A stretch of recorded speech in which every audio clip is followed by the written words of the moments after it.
Lundi 2 septembre, bonjour à toutes et à tous, bienvenue sur votre chaîne d'information régionale. Voici sans plus attendre le journal de la rédaction. En image et en 8 minutes, d'abord vos prévisions météo.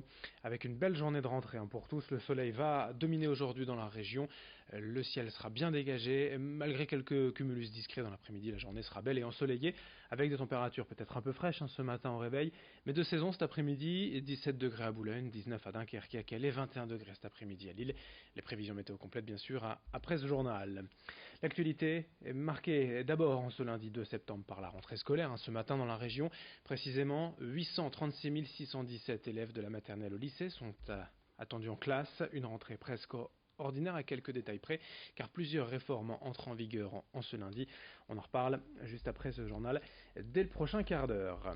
L'actualité économique d'abord et sur le littoral notamment, avec du nouveau pour l'avenir des entreprises de dentelle à Calais, alors que les sociétés Decelles, Noyon et le teinturier Colortec sont en redressement judiciaire depuis plusieurs mois.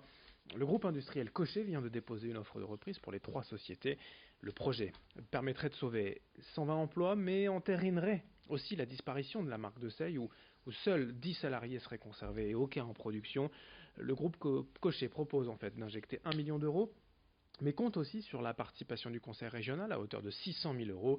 Interrogés, les syndicats dénoncent ce plan de sauvetage. On écoute Renato Fragoli, secrétaire du comité d'entreprise de Decelles. Pour moi, l'offre est bidon. Pour moi, elle n'est pas correcte du tout, en termes salarial d'abord. En termes de masse salariale, c'est un irrespect total du savoir-faire des salariés de Decelles. C'est inacceptable, c'est intolérable, on ne peut pas accepter ça. Donc nous, à titre personnel, les membres du CSE, lorsqu'on nous demandera notre avis, ce sera un avis défavorable en l'état. Notre demande, elle est simple, et je demanderai à Maître Tamboise qui pousse dans ce sens-là, et je pousserai dans ce sens-là avec les membres du CSE. On demande la liquidation de l'entreprise pure et simple. On ne veut pas être repris par le groupe Cochet. Dans l'actualité du littoral, toujours et en images cette fois, pour évoquer la visite du ministre de l'Action et des Comptes Publics vendredi à Calais. À quelques semaines du Brexit, Gérald Darmanin est venu pour une répétition générale du nouveau système de transit des poids lourds à l'approche du port et du tunnel. Certains craignent depuis plusieurs mois, en guise de Brexit dur, de longs embouteillages, notamment sur la 16 à la rocade portuaire. Du coup, ces derniers mois, en anticipation, près de 700 douaniers ont été recrutés et de nouvelles technologies mises en œuvre. Alors ce système permettra de créer, je cite, une frontière intelligente en lisant automatiquement les plaques d'immatriculation. Pour rappel, le Brexit doit intervenir le 31 octobre, dans quelques semaines, mais aucun accord n'a encore pu être trouvé entre l'Union européenne et le Royaume-Uni. L'actualité de la région, ce week-end, ce fut également une belle braderie à Lille, sous le soleil, avec un véritable engouement populaire. Impossible évidemment de chiffrer précisément combien de visiteurs sont venus participer à la braderie. On parle d'1 500 000, 2 millions de personnes peut-être. En tout cas, une chose est sûre. Après le tournant de l'annulation en 2016 suite à l'attentat de Nice et 2 années de reprise en douceur, la mairie et les bradeux ont trouvé la bonne formule. On a retrouvé, semble-t-il, les valeurs authentiques et traditionnelles de la braderie dans une belle ambiance. Un mot tout de même des origines pour se souvenir d'où vient la braderie, d'où vient le mot braderie, avec Anna Dou, historienne et guide touristique au micro de nos journalistes. C'était samedi en direct sur notre antenne. Braderie, ça viendrait d'un mot flamand, puisque l'île quand même est flamande, braden, qui signifie rôtir ou rôtisserie.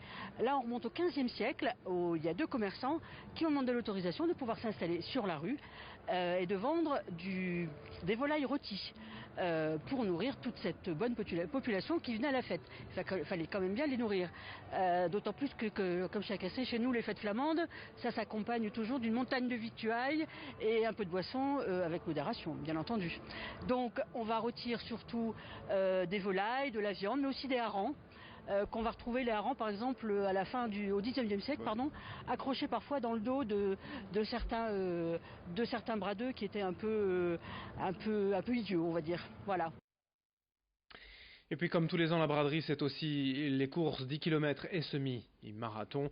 Le Kenyan Candy Kibiwot l'a emporté devant 3500 participants sur le 21 km. Sur le 10 bornes, c'est James Terry qui s'est imposé.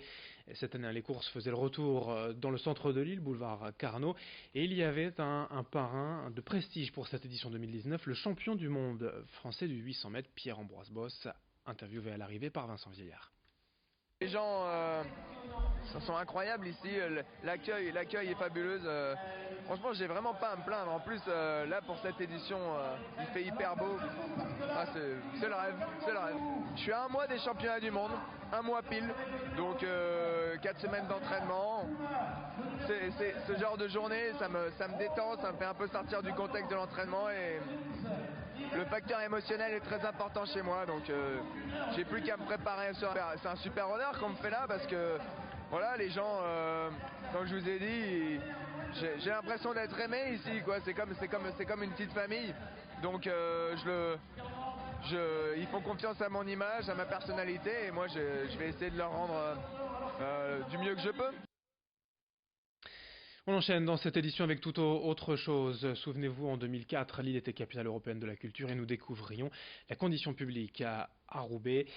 Plusieurs années après, bien voici des travaux d'importance pour sauvegarder le lieu et surtout mettre aux normes d'accessibilité et de sécurité. Jusqu'en janvier 2021, la condition publique est entre les mains d'ouvriers spécialisés. Conçu à la grande époque de l'industrie textile roubaisienne, ce bâtiment date de 1902 et présente quelques signes de vétusté. La métropole européenne de Lille va donc consacrer 2 millions d'euros à ce chantier colossal. Pendant la durée des travaux, la condition publique reste ouverte tout de même et accueillera le public dans un nouvel espace, le Beau Repère. Tout le programme sur laconditionpublique.com et la présentation du chantier au micro d'Idil Gunaï. Ça consiste à refaire complètement la couverture du bâtiment. On conserve les charpentes métalliques existantes. Donc ils sont décapés, retraités anti-corrosion et repeintes.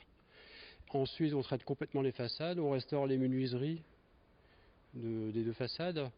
Et enfin on finit par refaire le pavage. Donc c'est pas une remise à neuf, mais c'est un rejointoiement qui permettra d'améliorer également l'accessibilité du bâtiment pour les personnes à mobilité réduite. Fin de cette édition, à suivre dans un instant vos prévisions météo et dès le prochain quart d'heure, une autre édition. Merci de votre fidélité, très bonne journée à toutes et à tous.